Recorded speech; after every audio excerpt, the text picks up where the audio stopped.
अब हमको आलेख से एक प्रश्न दिया हुआ है। मूलधन 300 रुपये पर 5% वार्षिक ब्याज की दर से 1, 2, 3, 4 और 5 वर्ष के लिए साधारण ब्याज निम्न सारणी में प्रदर्शित है। समय दिया गया है, यह है वर्ष में 0 से 5 तक, और साधारण ब्याज रुपए में दिया गया है।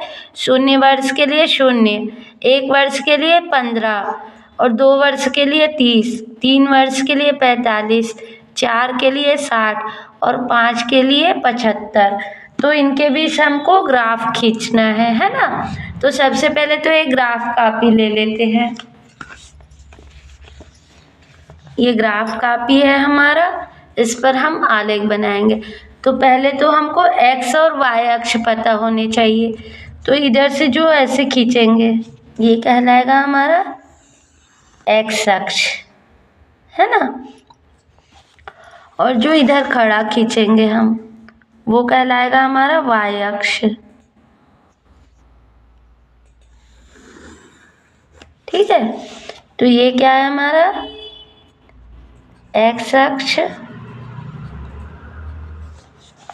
और ये क्या है हमारा, ये है y अक्ष। ठीक है, ये x अक्ष और y अक्ष हम लोग को पता चल गया। और ये मूल बिंदु O, 0 यार, 0 बोल देते हैं। ठीक है, अब क्या करेंगे कि इस पर हमको पैमाना लिखना रहता है। तो पैमाना को हम यहाँ लिखते हैं, है ना, ऊपर में। तो पैमाना क्या होता है, इसमें हम जो समय है उसको x अक्ष में लेंगे, है ना। वर्ष में समय, ये क्या है, वर्षों में। ठीक है, और y अक्ष पे हम क्या लेंगे, y अक्ष पर लेंगे हम साधारण ब्याज। साधारण ब्याज क्या है, ये रुपयों में, ठीक है। अब सब दर्शाने के लिए, सारणिक दर्शाने के लिए इसमें पैमाना लेते हैं। पैमाना क्या लेंगे, जो x अक्ष है उस पर इतने को हम एक खंड मानेंगे, एक, है ना, 1 वर्ष। इसको 2 वर्ष, 3, 4, 5, ठीक है, 5 तक निकालना है ना अपने को। तो पैमाना लिखेंगे x अक्ष पर 1 सेंटीमीटर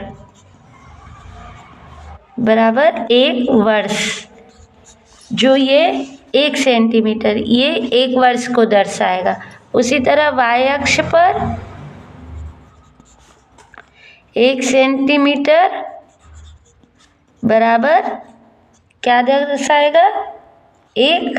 y अक्ष पर क्या है, ये 15 से है, 15, 30, 45, 60 ऐसा है ना, इसलिए 15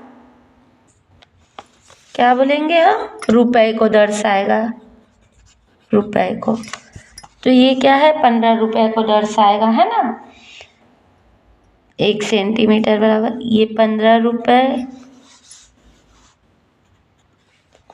ये 30, ये 45, ये 60, ये 75, ऐसा चलेगा, है ना।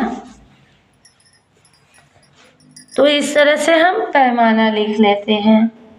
ठीक है, अब क्या बोला है प्रश्न में, 0 में 0। ठीक है, तो पहला बिंदु यहीं पर मिल गया हमको, है ना। ये क्या हो गया, 0, 0। फिर बोला है 1 में 15, 1 रहा तो ये 15, ये वाला बिंदु मिल गया।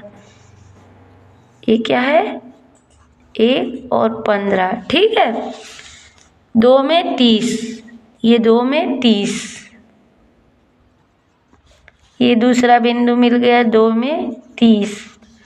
3 में क्या बोला है, 45, ये 3 में 45, ये मिल गया 3 और 45, है ना। 4 में क्या मिला? 60, तो ये चौथा 4 में 60, यहाँ पर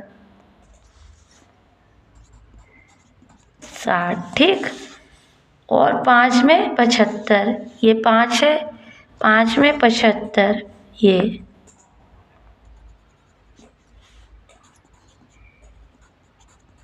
75, ठीक है। तो इस तरह से बिंदु मिल गए। अब इसको हम गोला बना लेते हैं छोटा, ताकि ये ठीक से दिखाई दे।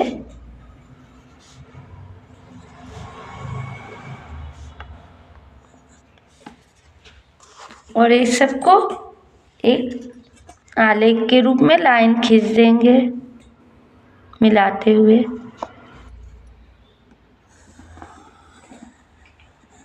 ये ठीक। तो जो सारणी दी गई थी उसका आलेख इस प्रकार बनेगा। तो इस तरह से हम किसी भी आंकड़ों का जो दिया हुआ हो हमको, उसका हम आलेख बना सकते हैं, ठीक है।